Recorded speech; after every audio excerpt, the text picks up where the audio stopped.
네, 오늘 아침 강추위가 절정을 보이고 있습니다. 현재 부산의 체감온도는 영하 8도 아래로 떨어져 어제보다 더 춥습니다. 낮부터는 추위가 차츰 풀린다고 하는데요. 자세한 날씨를 정민경 기상캐스터가 전해드립니다. 춥다는 말이 절로 나오는 아침입니다. 오전 6시를 기해 강풍주의보는 해제됐지만 여전히 찬바람이 옷깃을 파고들고 있습니다. 오늘 부산의 아침 기온은 영하 4.4도로 어제 같은 시각보다 4도가량 낮고요. 체감온도는 영하 8.5도까지 뚝 떨어져 있습니다. 그래도 오늘 아침까지만 견디면 낮부터는 추위가 좀 풀려서요. 한낮에 부산은 9도까지 올라 활동하기 한결 나아지겠습니다. 현재 전국이 대체로 맑은 가운데 제주에만 눈이 날리고 있습니다. 낮 동안 부산과 울산, 경남은 대체로 맑겠고요. 공기질도 깨끗하겠습니다. 오늘 아침 출근길은 전국이 꽁꽁 얼어붙어 있습니다. 경남 대부분 지역의 아침 기온이 어제 이 시각보다 4도가량 낮은데요. 오늘 낮부터는 점차 추위가 누그러져 예년 기온을 회복하겠습니다. 한낮에 부산과 양산이 9도, 울산과 거제가 8도까지 오르겠습니다. 현재 대부분 해상에 풍랑주의보가 발효 중입니다. 동해남부 먼바다에서 최고 5m의 거센 물결이 일겠고요. 동쪽 해안가에서는 너울성 파도도 넘나들겠습니다.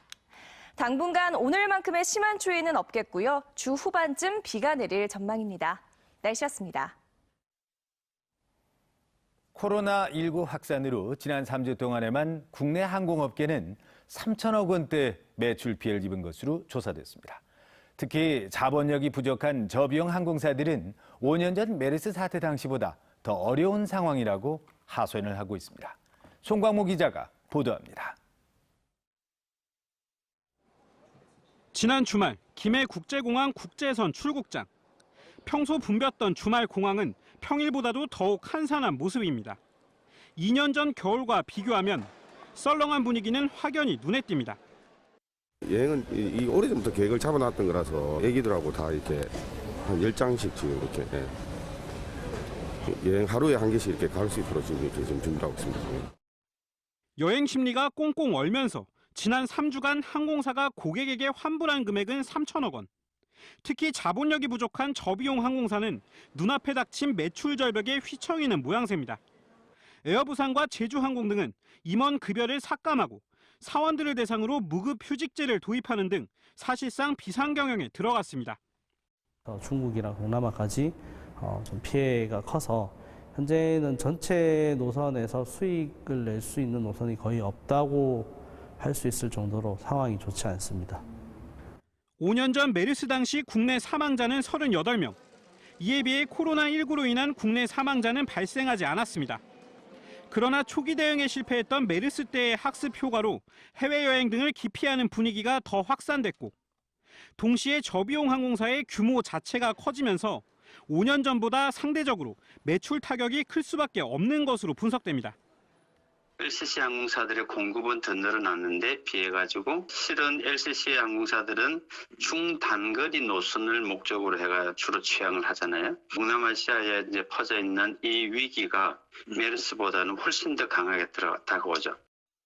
정부는 유동성 위기를 겪는 저비용 항공사들에게 3천억 원대 긴급 자금을 지원하고 운항이 중단되거나 감축된 노선에 대한 운수권 반납을 올해는 하지 않기로 했습니다. 항공업계는 정부 대책으로 당장 급한 불은 끌 수 있겠지만 얼어붙은 여행 수요가 언제 풀릴지는 알 수 없다고 설명했습니다. MBC 뉴스 송광모입니다. 교육부가 코로나19 확산 방지를 위해서 중국인 유학생들에게 1학기 휴학이나 원격 수업을 권고하고 있는 가운데 지역 대학들도 중국인 유학생 관리로 비상이 걸렸습니다. 이 소식은 정세민 기자가 전해드립니다. 부경대가 도입한 중국인 유학생 수송을 위한 전용 차량입니다. 김해공항과 부산역에 도착하는 중국인 유학생들을 하루 두세 차례씩 이 차량으로 대학 기숙사까지 바로 이동시킵니다. 중국에서 오는 우리 학생들의 교통 편의를 좀 철저히 해주고 그다음에 지역 주민이 우려하고 있는 부분들을 최소화하기 위해서 저희들이 공항에서 학교까지 원스톱으로 픽업하는 서비스를 지금 하고 있습니다. 기숙사에 도착한 학생들은 2주간 1인 1실에서 지내며 건강 상태를 확인하고 이상이 없다고 확인될 경우 다른 학생들과 합류합니다. 기숙사에서는 또 하루 3차례 방역 소독 작업을 통해 코로나19의 확산 방지에 안간힘을 쏟고 있습니다. 대학원과 박사과정 등에 950여 명의 중국인 유학생이 다니는 부산대는 장전동 캠퍼스의 기숙사 건물 한 동을 중국인 유학생들에게 우선 배정해 검진을 강화한다는 방침입니다. 동서대와 부산외대 등 비교적 중국인 유학생들이 많은 사립대는 유학생들의 입국 즉시 1인 1실을 기준으로 기숙사에 배정해 건강 상태를 확인하고 2주간 지켜본 뒤 등교를 허용하고 있습니다. 가능하면은 2주간의 격리 기간을 충족시킬 수 있게끔, 그리고 우리 학교 내에서 보유하고 있는 격리 시설의 수용 능력도 감안을 해서 조금 체계적으로 입국을 할 수 있도록 유도를 하고 있습니다. 현재 부산 지역 대학에 재학 중인 중국인 유학생은 대략 5,300여 명. 그런데 지금까지 입국을 마친 학생은 고작 10% 수준인 580여 명. 예정대로라면 이들 학생들은 대부분 이달과 다음 달 초순 사이에 입국을 해야 1학기 수업이 가능합니다. 부산은 개강을 앞둔 중국인 유학생들이 대거 입국하는 이달이 코로나19와의 전쟁에서 최대의 고비처가 될 전망입니다. MBC 뉴스 정세민입니다. 미래통합당이 어제 공식 출범하면서 여야 모두 공천 작업이 속도를 내고 있습니다. 유기준 의원이 뒤늦게 불출마 선언을 하면서 기존 부산의 자유한국당은 현역 의원 절반 이상이 물갈이된 반면 더불어민주당은 현역 의원들의 단독 공천이 예상되고 있습니다.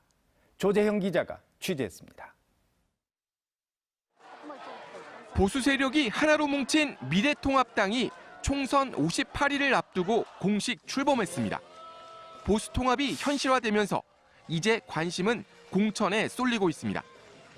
부산은 하태경, 이현주 등 비자유한국당 출신 의원들의 공천 여부에 관심이 집중되고 있습니다. 이런 가운데 사선 유기준 의원이 불출마 선언에 가세하면서 기존 부산한국당 현역 의원 중 절반 이상이 교체됐습니다.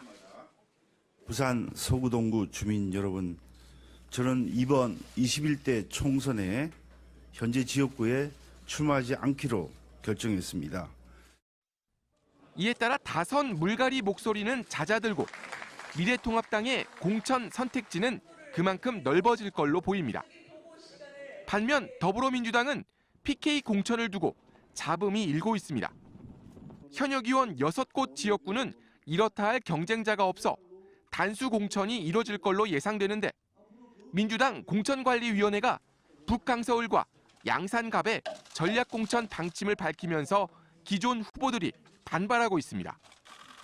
또 금정구와 해운대구, 사상구를 단수 후보 공천 지역으로 공식 발표해놓고도 금정구를 다시 경선 지역으로 변경할 것이라는 이야기가 나오면서 논란이 커지고 있습니다. 민주당 같은 경우에는 약간 분위기가 수세에 몰려있기 때문에 아무래도 현역 위주로 갈 것 같고요. 그런 가운데서 좀 새로운 인물을 찾는 데에 좀 열심을 갖고 있지만 고민이 많은 것 같습니다. 한편 민주당 공관위는 부산 기장과 서동, 부산 진을, 사흘 이렇게 4곳을 경선 지역으로 선정하고 오는 24일부터 경선 투표에 돌입할 예정입니다. MBC 뉴스 조지영입니다. 네, 다음은 오늘 신문 읽기 순서입니다. 먼저 부산일보 일면부터 보시겠습니다. 이속만 채운 시중은행, 지역 재투자엔 인색이란 제목이 일면 버릿 기사로 실렸습니다. 시중은행들이 전국 지자체 최초로 시행되는 포용적 금융정책인 부산 모드론 출연에 부정적인 반응을 보이면서 시행 차질이 우려된다는 내용입니다. 최근 열린 관련 회의에 8개 금융기관이 참여했는데 BNK 부산은행과 특수은행 한 곳은 긍정적인 반응을 보인 반면 시중은행 4곳 중 한 곳은 부정적인 답변을 내놨다는 것입니다. 이대로라면 부산 모드론의 목표액이 100억 원대이지만 70% 규모로 축소가 불가피한데요. 은행별로 많게는 1,000억 원 이상의 순이익을 부산에서 가져가면서 지역에 대한 재투자에는 인색하다는 비난이 나오고 있다고 전하고 있습니다. 이면 종합면입니다. 광안리 바이킹으로 유명했던 광안 비치랜드 자리에 500세대 규모의 오피스텔이 들어선다는 기사입니다. 지난 2004년 개장 이후 인기를 끌었지만 소음 민원과 2017년 광안리 일대 지구단위 계획안 변경 이후 상업시설 건설 붐의 영향을 받아서 지난해 12월 폐장한 것으로 분석됩니다. 실제로 2017년 이후 일대 오피스텔 등 건축 허가가 증가세인데 해안가 주거지 난개발 우려도 함께 제기되고 있다고 합니다. 이번엔 국제신문입니다.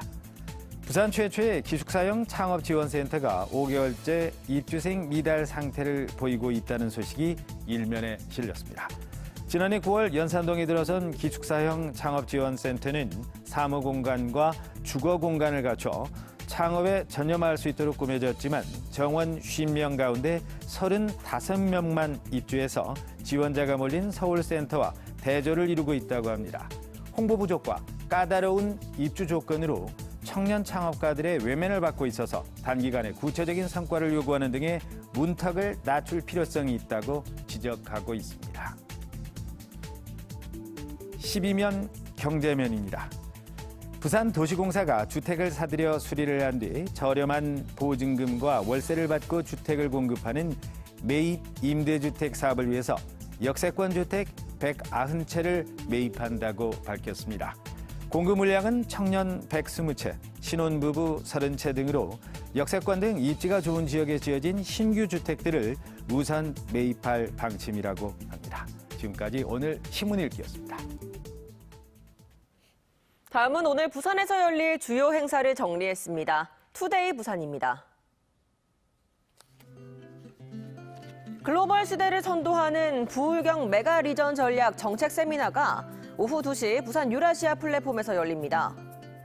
수도권 인구 집중 시대에 부울경 광역권 등 메가 리전 전략을 만들어 광역권이 산업을 주도해 국가 균형 발전과 부울경의 공동 번영을 이루려는 정책 세미나입니다. 코로나19 대응 현장 방문이 오전 11시 영화전당에서 있습니다. 부산시 영상 콘텐츠 산업과에서 코로나19 확산에 따른 시민 불안을 줄이고 문화시설의 대응을 위해 현장을 직접 방문해 문화시설 방역 현장을 점검하고 상황을 청취합니다.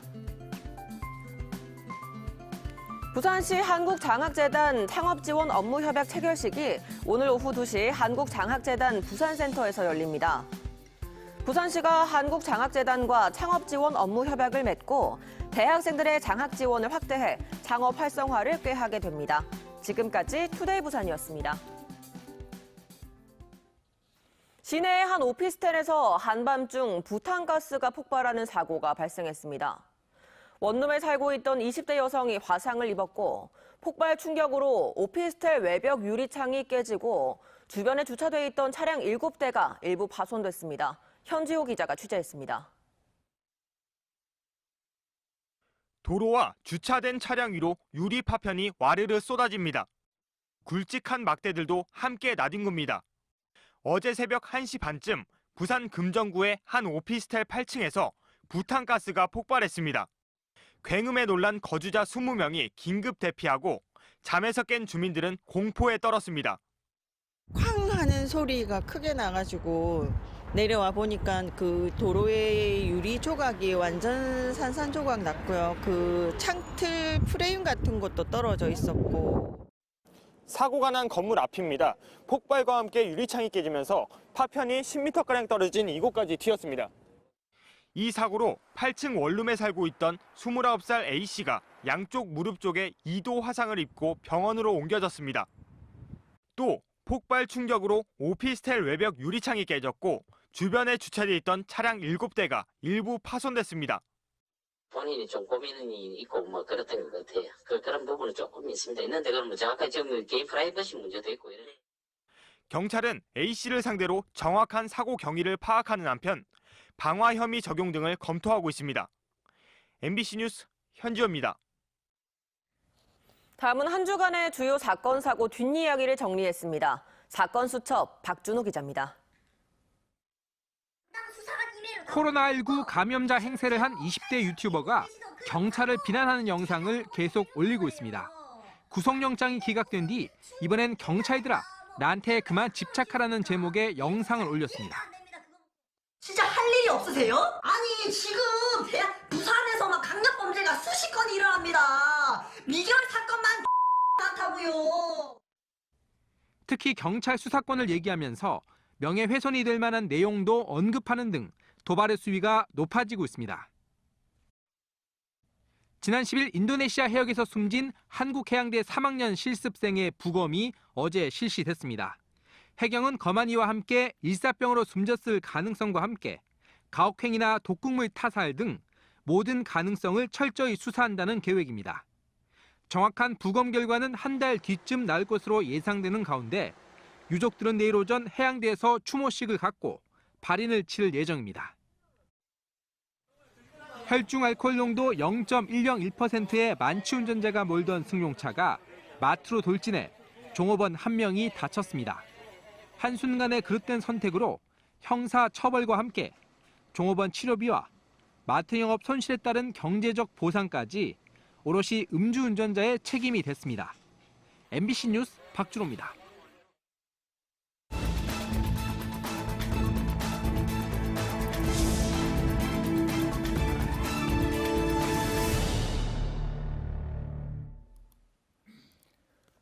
어제 오후 4시 30분쯤 금정구 구서동의 한 대단지 아파트에서 변압기 고장으로 400여 가구의 전기 공급이 끊기는 일이 벌어졌습니다.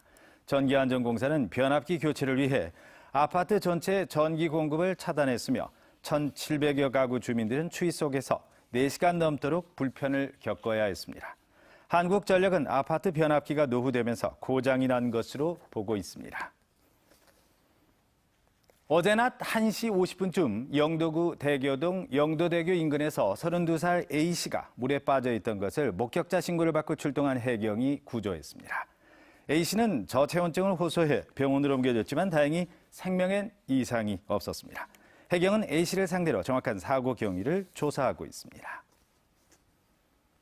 어제 오전 9시 20분쯤 경남 양산시 동면의 한 아파트 17층에서 불이 났습니다. 이불로 아파트 주민 60여 명이 긴급 대피했고 48살 A씨가 연기를 들이마셔 병원에서 치료를 받고 있습니다. 또 아파트 베란다와 세탁기 등을 태워 소방서 추산 1,050만 원 상당의 재산 피해가 발생했습니다. 경찰과 소방당국은 보일러 선이 끊겨 불꽃이 일면서 화재가 난 것으로 보고 정확한 원인을 조사하고 있습니다.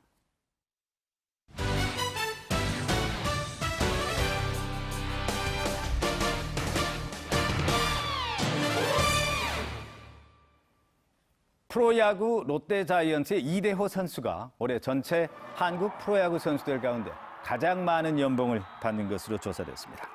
이대호 선수의 올해 연봉은 25억 원으로 2위인 기아 양현종 투수보다 2억 원 많은 것으로 집계됐습니다. 롯데 손아섭과 민병헌도 각각 20억 원과 12억 5천만 원으로 연봉 10위권에 들었습니다. 롯데 선수단 전체 평균 연봉은 1억 6,393만 원으로 NC 다이노스에 이어서 두 번째로 많았습니다. 제18회 전국 동계체육대회가 오늘 개막되는 가운데 부산 선수단은 종합순위 5위 이상을 목표로 선전을 다짐했습니다. 부산 선수단은 빙상과 스키, 컬링 등 6개 종목에 247명의 선수단이 참가하며 총 26개 이상의 메달을 기대하고 있습니다. 지난 14일 끝난 장애인 동계체전에서는 부산 선수단이 금메달 2개, 은메달 4개, 동메달 9개를 획득하면서 종합 4위에 올랐습니다. 부산시가 경부선 철도 지하화 연구 용역에 본격 착수했습니다. 경부선 지하 구간은 구포에서 부산 진역 사이 16.5km 구간이며 80만 제곱미터 규모 가야 차량 기지 이전과 KTX 부전역 신설, 부전 복합 환승센터 등도 연구 용역에 포함됐습니다.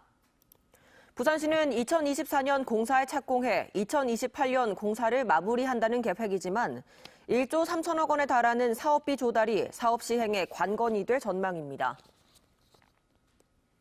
부산지방검찰청이 4월 15일 총선과 관련해 2단계 비상근무체제에 돌입하고 선거 전담 수사반을 확대 편성했습니다.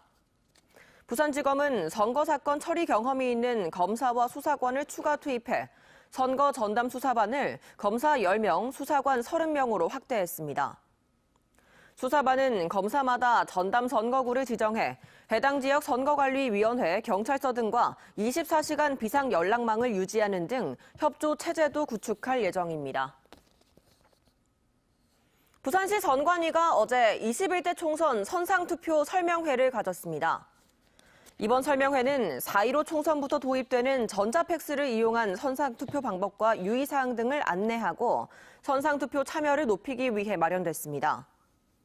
지금까지는 선상투표를 할 때 반드시 일반 팩스를 이용해야 했지만 이번 총선부터는 전자팩스도 가능해지면서 선관위는 투표율 상승을 기대하고 있습니다.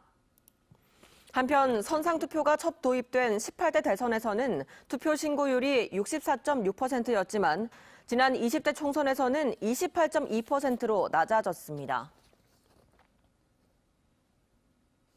해운대구의 한 아파트 단지 입구 사유지에 설치된 철제 울타리가 설치된 지 열흘 만에 결국 철거됐습니다. 해운대구는 해운대구 좌동의 한 아파트 단지 인근 40제곱미터 넓이 사유지 주변에 설치된 울타리 문제를 두고 땅 소유주를 만나 설득한 끝에 지난 14일 소유주가 자진 철거했다고 밝혔습니다. 앞서 지난 5일 해당 울타리가 설치된 뒤 2차로 도로가 1개 차로로 줄면서 아파트 200가구 주민들과 인근 상가 이용객들이 통행에 불편을 겪었습니다. B&K 금융그룹 김지원 회장 등 그룹 계열사 대표 60여 명은 어제 자가시 시장을 방문해 전통시장 활성화 캠페인을 벌였습니다. B&K 임직원들은 상인들에게 마스크 1000장을 전달하고 전통시장 물품 등을 구입하는 한편 부산 어패류 처리조합 임원진들과 오찬을 갖고 상인들의 어려움을 청취했습니다. 춥다는 말이 절로 나오는 아침입니다. 오전 6시를 기해 강풍주의보는 해제됐지만 여전히 찬바람이 옷깃을 파고들고 있습니다. 오늘 부산의 아침 기온은 영하 4.4도로 어제 같은 시각보다 4도가량 낮고요. 체감온도는 영하 8.5도까지 뚝 떨어져 있습니다. 그래도 오늘 아침까지만 견디면 낮부터는 추위가 좀 풀려서요. 한낮에 부산은 9도까지 올라 활동하기 한결 나아지겠습니다. 현재 전국이 대체로 맑은 가운데 제주에만 눈이 날리고 있습니다. 낮 동안 부산과 울산, 경남은 대체로 맑겠고요. 공기질도 깨끗하겠습니다. 오늘 아침 출근길은 전국이 꽁꽁 얼어붙어 있습니다. 경남 대부분 지역의 아침 기온이 어제 이 시각보다 4도가량 낮은데요. 오늘 낮부터는 점차 추위가 누그러져 예년 기온을 회복하겠습니다. 한낮에 부산과 양산이 9도, 울산과 거제가 8도까지 오르겠습니다. 현재 대부분 해상에 풍랑주의보가 발효 중입니다. 동해남부 먼바다에서 최고 5m의 거센 물결이 일겠고요. 동쪽 해안가에서는 너울성 파도도 넘나들겠습니다. 당분간 오늘만큼의 심한 추위는 없겠고요. 주 후반쯤 비가 내릴 전망입니다. 날씨였습니다.